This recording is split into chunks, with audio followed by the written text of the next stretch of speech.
Hello everyone! Collective reading po tayo.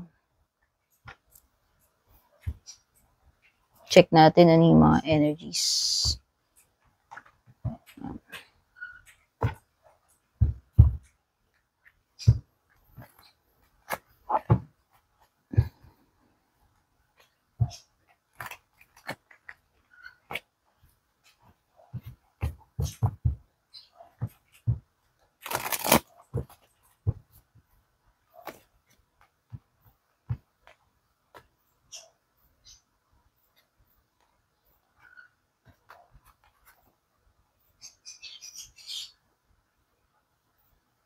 Meron kayo ditong peace, divine intervention, change or transition, intuition or inner knowing, divine connection or twin flame, social media, keeping tabs. Yan. Peace. O ano yan? Meron bang gustong makipag-ayos o nagkabati lately? Check muna natin yung energies.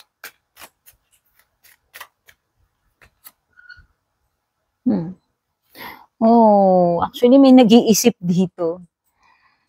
Sino ba to? Si Earth sign, Taurus, Virgo, Capricorn. Pinag-iisipan kung sino yung unang lalapit para makipag-ayos, makipagbati. Oh, pwede itong nagre-relate sa love life ninyo, pwede ring hindi kasi ano naman to general reading. Naghihintayan, nagpapakiramdaman, or meron ditong isa sa inyo nag-iisip kung sino yung mauunang mag-make ng move para mag-reach out, para makipag-ayos, makipag-usap, or makipagbati. Para ayusin yung problema, anumang problem yan. Okay, yung iba naman dito may divine intervention when it comes to sa pangangailangan ng pera. Okay, sa mga pangangailangan. Meron kasi ditong, ayan, divine intervention. Baka iba makareceive kayo ng miracle, ng grasya, ng tulong. Pero parang meron ding sinasabi dito na period ng reflection. Meron talaga, definitely merong nag-iisip dito. Sabi ko nga, yung naunang energy doon, pwedeng nag-iisip kung sino yung makikipagbati, makikipag-ayos. Pero nakita ko rin kasi dito, yung iba naman ang parang meron kayong something na pinag-iisipan naman pwedeng related sa pera, sa career nyo, or sa negosyo ninyo. Okay? Meron kasi ditong parang ito nga may energy na nag-iisip di ba? Binanggit ko si Earth sign, lumitaw yung Ace. Pinag-iisipan, pwedeng investment to. Pwedeng pagpasok sa investment since Ace is parang magsisimula pa lang. Parang merong gustong simulan na project, negosyo, investment, ano man ito.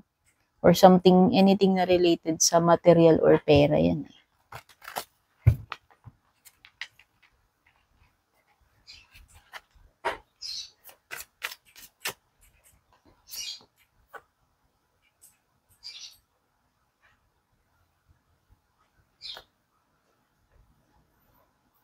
Okay, yung iba meron kayong transition na pagdadaanan dito. I think may kinalaman ito sa current na pinagkakabalahan ninyo. Ano ba to? Trabaho or meron ba kayong personal project, no? O pwede rin namang iba sa relationship yan since ano naman to general reading. Basta may mga changes na magaganap dito Whether sa career mo to, sa relationship. I think parang pwedeng may new person. Nag-iisip talaga tignan mo to. O baka nag-iisipan kasi kayong dalawa Ayan, nag-iisip ito. si earth sign, nag-iisip din si fire sign. Baka pareho ninyong naiisip yung isa't isa. Baka etong, kung nagka-problema man kayo, pwedeng dumadaan lang kayo sa, alam mo yun, sa problema, sa transition. Pero sabi ko nga, parang nag-iisip, merong isa dito na nag-iisip siya na mag-make ng move para lang makipag-ayos. Ayan na nga, meron ka pang keeping tabs sa social media. Pwedeng yung iba kasi sa inyo, baka wala kayong contact communication right now, pero alam mo yun, parang binibisi-bisita or sinusubaybayan yung yung social media. Yung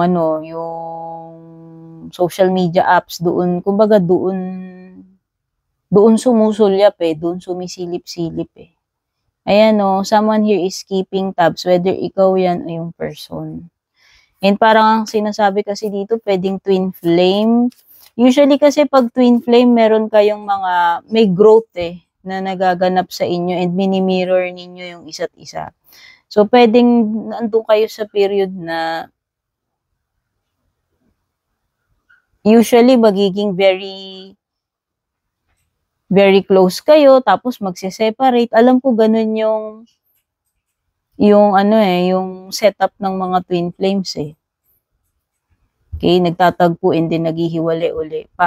Kumbaga parang may mga lessons kayo talaga na dapat ninyong matutunan sa isa't isa. In preparation doon sa ultimate na pagtatagpo ninyo uli, pagsasama ninyo in the future, parang ganun. This is the moon card. Pwedeng Pisces energy. Nagpapakiramdaman kayo, ayan, intuition, knowing, or it could be na meron kang kadil nga na Pisces dito. Itong person na to, intuitive, alam kanyang basahin, or kung ikaw man yan, pwedeng ikaw o yung person mo. Alam niya, ramdam kanya or ramdam mo siya kahit na hindi sabihin, no? Kahit hindi kayo nag-uusap. Kumbaga nababasa kanya or nababasa mo itong person na ito. This is divine connection daw. For some of you, kung hindi nyo pa namimit ito, ayan, sinasabi na pwedeng ito yung twin flame mo.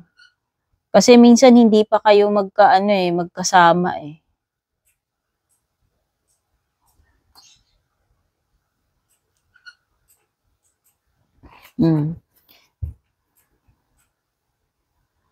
Okay, I think meron talaga kayong something na pinagdadaanan kasi ito, transition period na naman ito, si Six of Wands. So, whether sa career nyo to, sa love life, no? Meron kayong something na pinagdadaanan or pagdadaanan pa lang. Pwedeng LDR, kasi may Paris, so pwedeng ibang bansa Pero pwede rin namang hindi. Kumbaga, pwedeng hindi lang kayo together right now or pwedeng yung iba parang lang kayo, sa chat lang kayo, sa video call lang kayo nakakapag-usap kasi nga kung LDR kayo. Okay.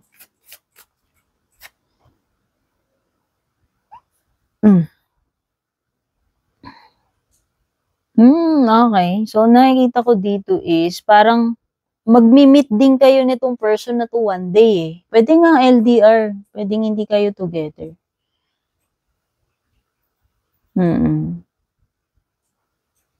And sabi ko nga, ang ways of communication ninyo is through video call, chat, yung mga ganun. Pero minamanifest nyo ng isa't isa. And nakikita ko dito na makikita kayo. Hindi ko lang alam kung basta may usapan na rin siguro.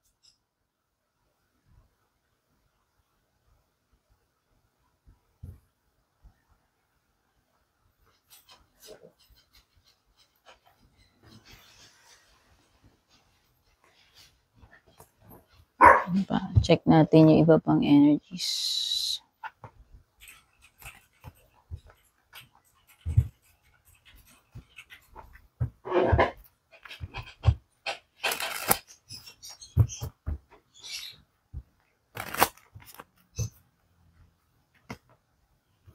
Oh, passion. Insane chemistry. Oo nga.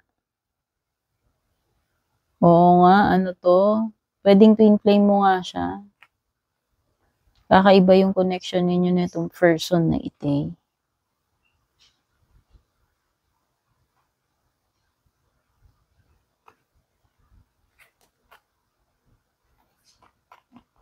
Phoenix, so meron talagang change na paparating sa inyo. Yan, in love life man ito or in career. So, sa tingin ko, this is a major transformation eh, no? Merong renewal. Yung iba dito, kung sabi ko nga kung kayo ay hindi nagko-communicate, no contact kayo or nagkalayo kayo, nakikita ko may pagkakaayos eh. Sabi ko na eh, may growth. Oh. O yung iba sa inyo, itong growth na ito is may kinalaman sa ano ninyo, sa career ninyo. Basta may new face dito. Whether ito ay new person or an ex mo na marireunite kayo uli. Oo, someone na pwedeng nagkalayo kayo, meron man, alam mo yun, meron man kayong naging ugnayan or relationship or wala. Kasi ang nakikita ko dito, magtatagpo kayo uli eh. Ibig sabihin, mag-meet kayo uli netong person na to. So, whether naging ex mo siya before or hindi, no? Kasi nga parang may binabanggit dito na twin flame, kaya nga iba sa inyo, pwedeng sabi ko nga, hindi nyo pa namimit to, mamimit nyo pa lang. Pwedeng nagtagpo na kayo yung mga souls ninyo before. Okay? Yun naman yung ano.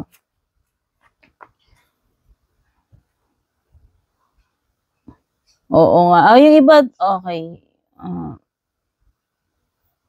Yung iba dito, pwedeng naghiwalay kayo na netong person na to. Okay. Oo. Pwedeng nawalan nga kayo ng communication. Kaya pala may gustong mag-reach out, makipag-ayos. Pero yung iba pa yung sinasabi ko kanina, yung mga single yun, na mamimit nyo pa lang yung twin flame ninyo. Kasi meron ako ibang energy na na-feel kanina na pwedeng hindi mo pa siya naging jowa, pero alam mo yun, pagtatagpuin kayo ba ng tadhana, parang ganun. Pero meron din kasing energy dito ng lumilitaw na kinut off na, nawalan na ng communication or nanlamig, no? Kasi parang nagkaroon ng abandonment, separation, silent treatment. Pero nakikita ko nga dito is iniisip kanya or iniisip mo rin naman siya. So, hindi ko lang alam kung naghihintayan lang ba kayo kasi nga sabi ko parang may waiting dito. And meron gustong makipagbati eh. Meron eh. Okay? So, yan. Sa tingin ko, could be nagagawa ng paraan to kasi nakita ko talaga may energy dito ng gusto talagang puntahan para magkita, magkausap, magkaayos. To. To actually, nag-iisip na nga to eh. Ito una lumabas eh. Okay, baka naman si Earth sign yung magme-make ng move dyan. And pwedeng magre-reach out talaga siya or pupuntahan ka para lang magkaayos kayo na itong person na ito. Kahit na mag-travel pa siya, kahit na LDR kayo, yung nakikita ko dito kasi parang may pagta-travel pa eh, para lang makapagkita kayo eh. O ayan no, haharanahin, niligawan ka uli nitong person na to. Feel ko lang, ibig sabihin, kung hindi naman literal talaga na hinaharana, hindi naman sa pagiging pilosopo, parang, ibig sabihin, susuyuin ka niya. Okay? Susuyuin ka niya. Lalambingin ka niya. Ayan o.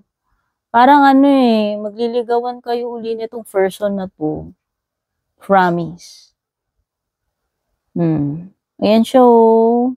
Gusto niya uli ng another chance. Gusto niya uli ng ano, ng Kaya pala may new face rekindling. Ayan, oh. Okay, nakikita ko dito. Ayan, magme-make talaga siya ng move.